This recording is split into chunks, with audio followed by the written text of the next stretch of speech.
દિલ્હીમાં રામલીલા मैदान ખાતે અમિત શાહ સભાને સંબોધન કરી રહ્યા છે। આવો સાંભળીએ। बड़ा तबका एकत्रित आया है। मोदी जी के नेतृत्व में एनडीए के 35 दल एकजुट एकमुश्त होकर चुनाव के मैदान में खड़े हैं और दूसरी ओर जिनका कोई न नेता है न नीति है, स्वार्थ और सत्ता के लिए एकत्रित होने वाले लोगों का एक जमघट है, गठबंधन। ये दोनों विचारधारा के बीच में ये लड़ाई है, ये युद्ध है। और मित्रों, जब ये युद्ध के अंदर हम जाते हैं तब युद्ध का महत्व भी जानना चाहिए। युद्ध कई प्रकार के होते हैं। कुछ युद्ध ऐसे होते हैं जो उसके जय पराजय तक सीमित रहते हैं। कुछ युद्ध ऐसे होते हैं जो एकाध दशक तक अपना असर छोड़ते हैं, मगर कुछ युद्ध ऐसे होते हैं जो सदियों तक अपना असर छोड़ते हैं। मैं मानता हूं ये 2019 का युद्ध सदियों तक असर छोड़ने वाला युद्ध बनने वाला है, इसलिए जीतना बहुत महत्वपूर्ण है। मित्रों, 70 साल से वंचित गरीब को कुछ नहीं मिला, उसको देने का एक सफल प्रयास भारतीय जनता पार्टी की सरकार ने करा है। ये युद्ध उनके लिए। इतिहास में एक और उदाहरण है मित्रों, जो आज की स्थिति के साथ ठीक मेल खाता है। 1700 के समय के अंदर 130 साल ऐसे आए थे कि शिवाजी महाराज के नेतृत्व में आजादी की शुरुआत हुई थी, लड़ाई की शुरुआत हुई। शिवाजी महाराज, संभाजी महाराज, ताराबाई, साहू जी महाराज, पेशवा करते करते करते 1960 तक ये देश का बड़ा भूभाग स्वतंत्र हुआ था। अफगानिस्तान से लेकर कर्नाटक तक और गुजरात से लेकर ओडिशा तक एक बहुत बड़ा स्वतंत्र हिस्सा यहां पर बड़ा था। उसके बाद पानीपत की तीसरी लड़ाई हुई। पानीपत की तीसरी लड़ाई में अब्दाली और सदाशिव भाऊ के बीच में लड़ाई हुई। दुर्भाग्य से पानीपत की तीसरी लड़ाई मराठा सैन्य हार गया। परिणाम क्या हुआ? सिर्फ एक युद्ध नहीं आ रहे, 131 युद्ध जीतने वाली मराठा सेना एक युद्ध हार गई। देश 200 साल तक गुलामी की खप्पर में धंस गया। 200 साल तक अंग्रेजों ने हम पर राज किया।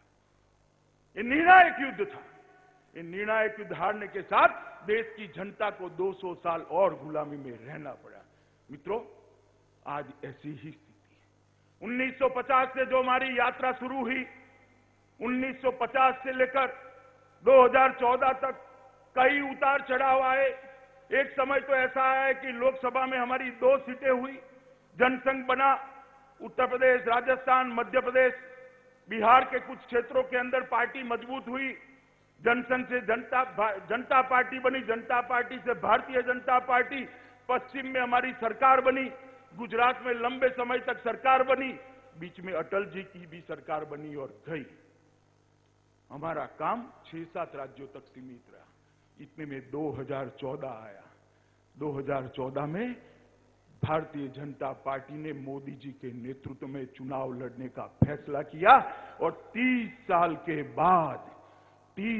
के बाद पहली बार इस देश की जनता ने पूर्ण बहुमत की सरकार मोदी जी के नेतृत्व में।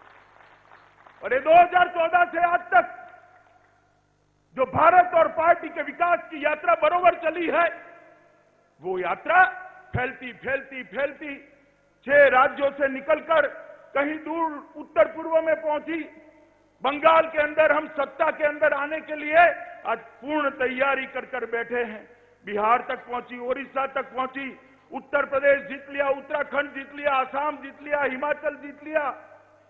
देश के 16 राज्यों के अंदर भारतीय जनता पार्टी की आज सरकार लेकर जब 14 के मैदान में गए 6 राज्य थे और 19 के मैदान में जा रहे हैं 16 राज्यों की सरकारों की ताकत के साथ, इसकी सेवा की ताकत के साथ आज मैदान में हम जा रहे हैं।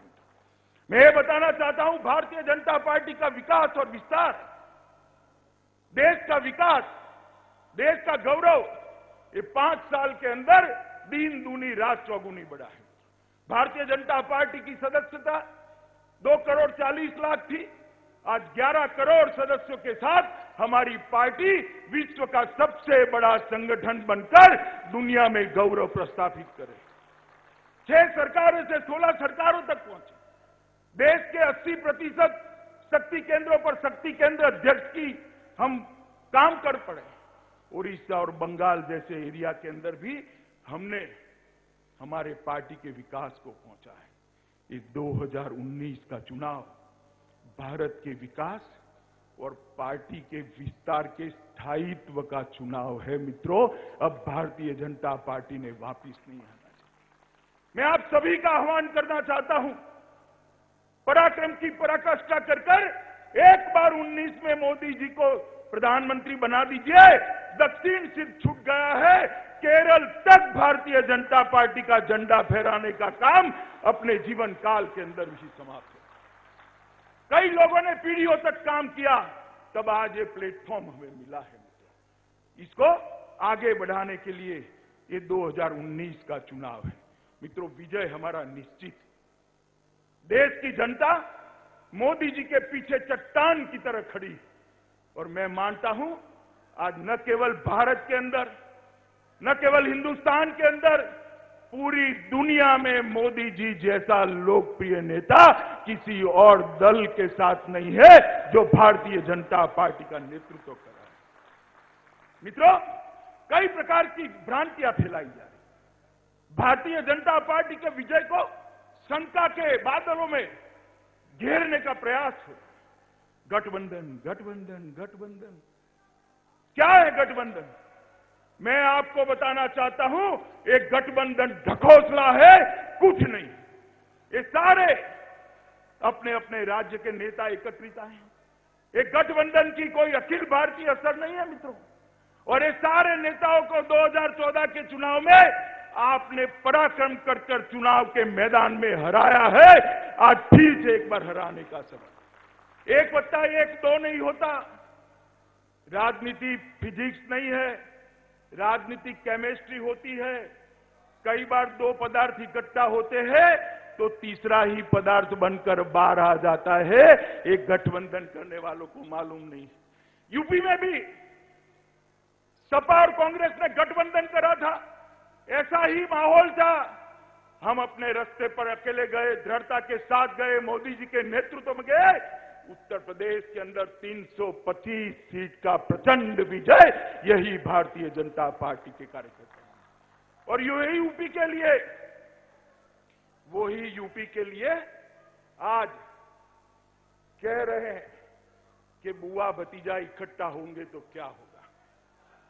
मित्रों, मैं आपको बताना चाहता हूं, बैठ जाइए भैया, बैठ जाइए। मैं आपको बताना चाहता हूं, मैं यूपी के संगठन से और यूपी की सरकार में बैठे हुए कार्यकर्ता से लगातार संपर्क में हूं। यूपी का भारतीय जनता पार्टी का यूनिट 50% की लड़ाई लड़ने के लिए तैयार है। यूपी में 73 से 74 होगी, 72 होने की संभावना नहीं है। ये मूड के साथ देश का हर कार्यकर्ता उत्तर प्रदेश के साथ खड़ा है। उत्तर प्रदेश की विजय एक लंबे समय तक देश की राजनीति का निर्धारण करने वाली है, और वो लड़ाई लड़ने के लिए हम तैयार खड़े हैं। मित्रों, जब हम कहते हैं कि विजय का हमें विश्वास है, तो उसका आधार भी है। बीजेपी वर्सेस ऑल हुआ है। क्यों हुआ है? एक दूसरे का मुंह न देखने वाले, एक दूसरे के साथ एक सोफे पर न बैठने वाले आज हाथ मिला मिलाकर उठा कर क्यों घूम रहे? क्योंकि उनको मालूम है कि अकेले मोदी जी को हराना असंभव है, इसलिए वो इकट्ठा हुए। बाकी सारे लोग जो देखे वो, मैं पार्टी के कार्यकर्ताओं को आह्वान करता हूं, ये हमारी शक्ति की, ये हमारी ताकत की स्वीकृति है, मोदी जी के ताकत की स्वीकृति। एक जमाना था कांग्रेस वर्सेस ऑल हुआ करता था, और आज हमारे लिए गौरव की बात है कि नरेंद्र मोदी वर्सेस ऑल हुआ है। भारत की राजनीति का ध्रुव, उसका न्यूक्लियस भारतीय जनता पार्टी का एक नेता अपने परिश्रम के और अपने चरित्र के आधार पर बनकर बैठा है। मित्रों, जब मैं आपको कहता हूं, खुला अधिवेशन है, देशवासियों के सामने कहता हूं कि भारतीय जनता पार्टी जीतेगी, पूर्ण बहुमत की सरकार बनाएंगे, एनडीए के साथियों के साथ सरकार बनाएंगे, तो उसका आधार है। क्या मिला था 2014 में, क्या मिला था? ये अभी जो गठबंधन का नाम लेकर निकले हैं, एक ही परिवार ने, एक ही पार्टी ने 55 साल तक देश पर शासन किया। 55 साल कोई छोटा कालखंड नहीं होता है, और इतनी दिक्कतें भी नहीं होती थी उस वक्त। पंचायत से लेकर पार्लियामेंट तक 55 साल तक एक परिवार का शासन रहा। कैसा देश हमें दिया था। 2014 में 60 करोड़ लोग ऐसे थे जिनके घर में एक भी बैंक अकाउंट नहीं था, देश के अर्थतंत्र के साथ उनका जुड़ाव नहीं था। मोदी जी ने एक ही साल के अंदर वो 60 करोड़ लोगों को बैंक अकाउंट देने का काम समाप्त कर दिया। कैसा देश मिला था? देश के अंदर 12 करोड़ लोग ऐसे थे जिनके पास गैस का सिलेंडर नहीं, गैस का स्वप्न भी नहीं आता था। मोदी जी ने 5 ही साल में अब तक 6 करोड़ से ज्यादा गरीब महिलाओं को गैस का सिलेंडर दिया है और 8 करोड़ तक जाने की यात्रा सुनिश्चित की। कैसा देश दिया था? देश के 12 करोड़ परिवारों के अंदर टॉयलेट नहीं था। बच्चियों को शर्म महसूस करनी पड़ती थी, महिलाओं को शर्म महसूस करनी पड़ती। और आज एक ही सरकार के 5 साल अभी समाप्त भी नहीं हुए, 9 करोड़ लोगों के घर में शौचालय पहुंचाने का काम ये भारतीय जनता पार्टी की सरकार ने।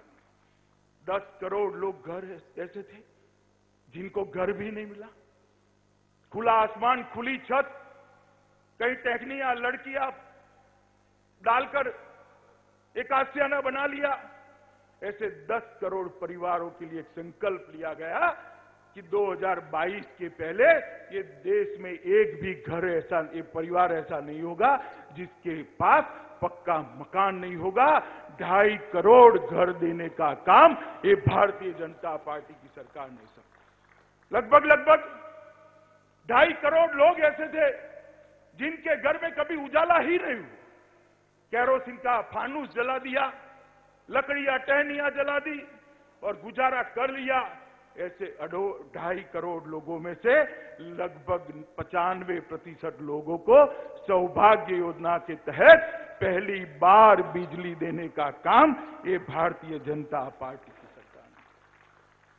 जच्चा और बच्चा 10% से ज्यादा रस्सी नहीं लगती थी, उनको टीका नहीं लगाया जाता था।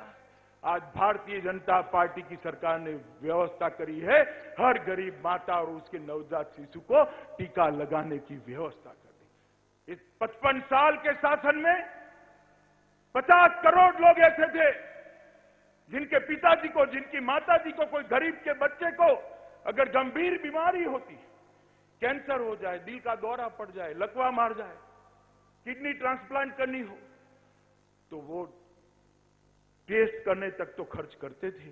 अस्पताल में से दूसरे दिन ही बाप कहता था, बेटा घर पे ले जा, मैं तो मरूंगा ही, तेरे बच्चे भी तेरे ऋण के नीचे मर जाएंगे।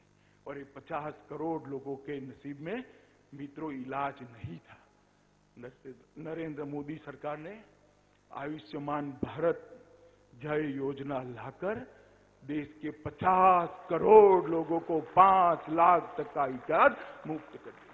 सिर्फ इलाज नहीं, बड़ी बीमारी में 5 लाख तक का testing, operation, post operative hospitalisation, दवाइयों का खर्चा, ये सारा इंतजाम करा। और ये कुछ ही महीने के अंदर मैं प्रधानमंत्री जी को बधाई देना चाहता हूं, देश के 6 लाख से ज्यादा लोगों ने अपना इलाज ये आयुष्मान भारत योजना के तहत करा है।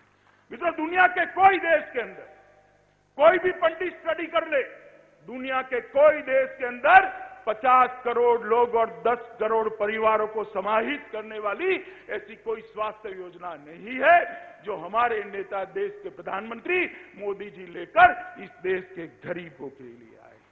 मित्रों, ये भारतीय जनता पार्टी की सरकार, मैं मानता हूं कि हमने गरीबों के कल्याण के लिए बहुत सारे काम किए और गरीबों को आगे बढ़ाने के लिए बहुत सारा काम किया है, मगर उसके साथ साथ हमारी सुरक्षा भी बहुत महत्वपूर्ण। 2014 में कैसा देश लेकर गए थे? देश की सुरक्षा का कोई ठोर ठिकाना नहीं था। देश के जवानों की हत्या कर दी जाती थी, सर काटकर दुश्मन देश ले जाते थे, उसको अपमानित करते थे, और हर रोज बॉर्डर से आलिया मालिया जमालिया घुसपैठ कर कर यहां बम धमाके करते थे। इस प्रकार की स्थिति में हमने देश संभाला। इस प्रकार की स्थिति में नरेंद्र मोदी जी प्रधानमंत्री बने। सबसे पहला काम हुआ, 40 साल से देश का जवान जो -46 डिग्री टेम्परेचर और +46 डिग्री टेम्परेचर में रेगिस्तान में देश की सुरक्षा करता है, उसको 1 रैंक 1 पेंशन देने का काम ये भारतीय जनता पार्टी की सरकार ने 1 रैंक 1 पेंशन देकर जो बर्फीली चोटियों पर अपनी जवानी गलाते हैं, उस जवानों के परिवार का सम्मान करने का काम भारतीय जनता पार्टी के नेता और देश के प्रधानमंत्री नरेंद्र मोदी जी के की। पहले गोलियां चलती थी, इनके पास ऑर्डर नहीं था, दिल्ली पूछना पड़ता था। सरकार बनने के बाद तुरंत ही, चाहे वो सुरक्षा बल हो या सेना, उनको ऑर्डर दे दिए गए, गोली चले तो किसी को पूछने की जरूरत नहीं है, गोली का जवाब गोले से दिया जाए, और आज देश की सुरक्षा को सुनिश्चित करने का 70 साल से देश ऐसी सरकार चाहता था जिसके लिए सुरक्षा प्राथमिकता हो, जिसके लिए सुरक्षा प्रायोरिटी हो। भारतीय जनता पार्टी की सरकार ने यही काम किया है। नक्सलवाद, आतंकवाद, माओवाद, सभी आंकड़ों में जैसे महंगाई गिरी है, ये आंकड़े भी गिरना शुरू हो गए हैं, और लगभग नक्सलवाद और माओवाद का खास समाप्ति होने की दिशा में हम आगे बढ़ पाए। लगभग 218%, मैं आंकड़ा फिर से रिपीट करना चाहता हूं, संख्या नहीं बोल रहा हूं, 218% आतंकवादियों को मारने में वृद्धि का आंकड़ा भारतीय जनता पार्टी की नरेंद्र मोदी। और मित्रों, उनको पुरानी आदत पड़ी थी, मौनी बाबा की सरकार की आदत पड़ी थी, कांग्रेस की सरकार की आदत पड़ी थी, सोनिया मनमोहन की सरकार की आदत पड़ी थी। उरी में उन्होंने एक कांड कर दिया, 12 जवानों को जिंदा जला दिया। बड़े सवेरे तड़के वो सोते थे, उनको लड़ने का मौका भी नहीं। पूरे देश के अंदर हताशा, निराशा, गुस्सा, क्या होगा, अब मोदी जी भी क्या कर सकते हैं, हम सब भी सकते में पड़े थे।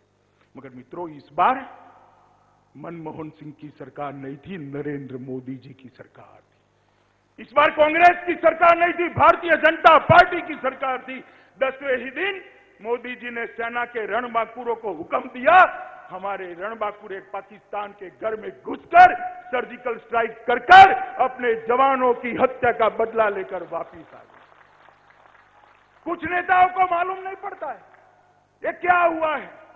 मैं आज आपके माध्यम से पूरे देश को बताना चाहता हूं क्या हुआ है। पूरी दुनिया में 2 ही देश थे जो अपने सेना के जवानों के मृत्यु का बदला देते थे, अमेरिका और इजराइल। इस सर्जिकल स्ट्राइक समाप्त कर जिस क्षण हमारे जवान भारत माता की जयकारे के नारे के साथ वापिस आए, वो 2 देशों की सूची में मेरे और आपके देश महान भारत का नाम मोदी जी ने जोड़ने का काम किया। भारत को देखने का दुनिया का नजरिया बदलने का काम भारतीय जनता पार्टी की मोदी सरकार ने किया है। और मित्रों, घुसपैठ के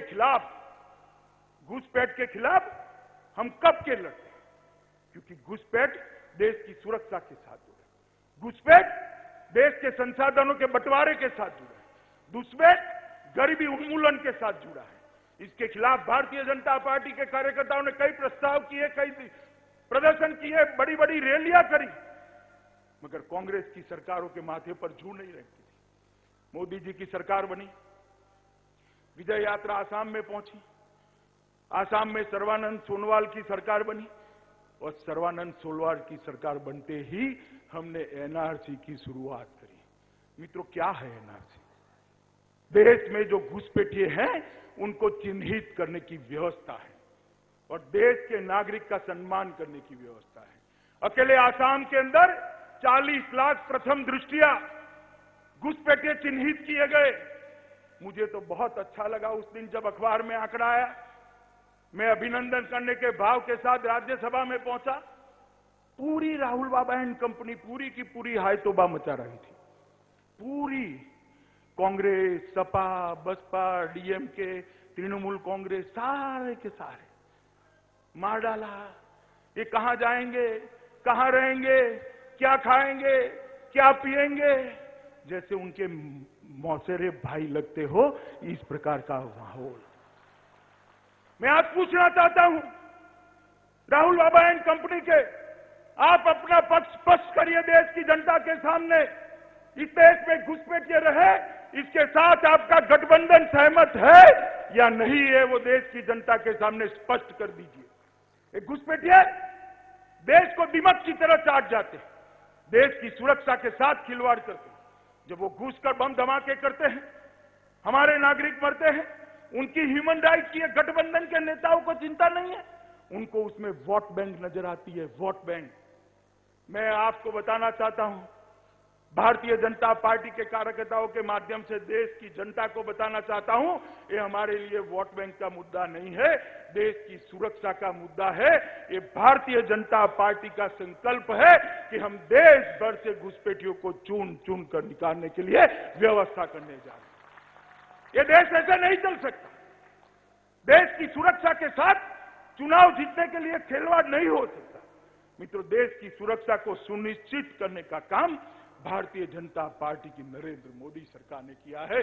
और लंबे समय के बाद देश का युवा जो चाहता था, मेरी सुरक्षाओं की प्रबंधन, मेरी सीमाओं का प्रबंधन, मेरी सीमा की सुरक्षा का प्रबंधन कैसा हो, इसका एक आदर्श मॉडल मोदी जी के नेतृत्व में आज दुनिया देख रही है। मित्रों, देश की सुरक्षा को भी सुनिश्चित किया, गरीबों को आगे बढ़ाया और उसके साथ साथ हमने भारत के गौरव को भी बढ़ाने का काम किया है। एक 5 साल के अंदर भारत का गौरव आज आसमान को छू रहा है। जिस किसी के पास भी देश में पासपोर्ट है, एक बार विदेश चला जाए, इंडियन पासपोर्ट की वैल्यू विदेश में क्या हुई है वो आपको तुरंत मालूम पड़ जाएगी, तुरंत मालूम पड़ जाएगी। मित्रों, कई साल से मैं बचपन से देख रहा था, किशोर अवस्था से देख रहा था, दावोस परिषद जब होती थी, भारत के प्रधानमंत्री जाते थे, किस प्रकार से फोटो आती, किसी के साथ हाथ मिलाता हुआ, किसी के पास साथ टोस्ट खाता हुआ, किसी प्रथम पंक्ति में बैठा हुआ।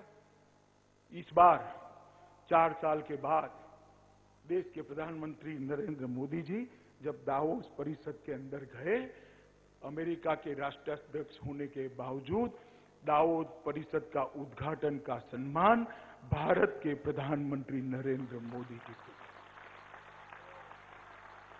और मेरा आप सबसे आग्रह है कि आप वो भाषण जरूर सुनिए। देश की राष्ट्रभाषा को दुनिया के आर्थिक जगत के पंडितों के सामने सम्मान दिलाने का काम नरेंद्र मोदी जी ने कहा है, वहां हिंदी में भाषण किया। और अपने आप को किस तरह से प्रस्तुत किया जाता है, वो दुनिया की डिप्लोमेसी में सीखने जैसा भाषण था। किसी को तनिक भी नीचा दिखाए बगैर अपने आप का महिमा मंडन, अपने आप का गौरव कैसे बढ़ाया जा सकता है, वो अगर सीखना है तो हमें वो भाषण देखना पड़ेगा। ये दावोस परिषद के अंदर मोदी जी का भाषण ये भारत के गौरव के युग की शुरुआत है मित्र, जिसके लिए हम सालों से राह देख रहे थे, वो युग की शुरुआत है। पेरिस में जलवायु परिवर्तन का सम्मेलन हुआ, ग्लोबल वार्मिंग की भी चर्चा हुई। सारे देश जब उलझे भटके भूले पड़े थे, मन से कहा गया कि इसका रास्ता भारत निकाल सकता है। और आज जलवायु परिवर्तन की दिशा में नरेंद्र मोदी फॉर्मूला के तहत पूरा देश पृथ्वी के तापमान को नियंत्रित करने का प्रयास कर रहा है।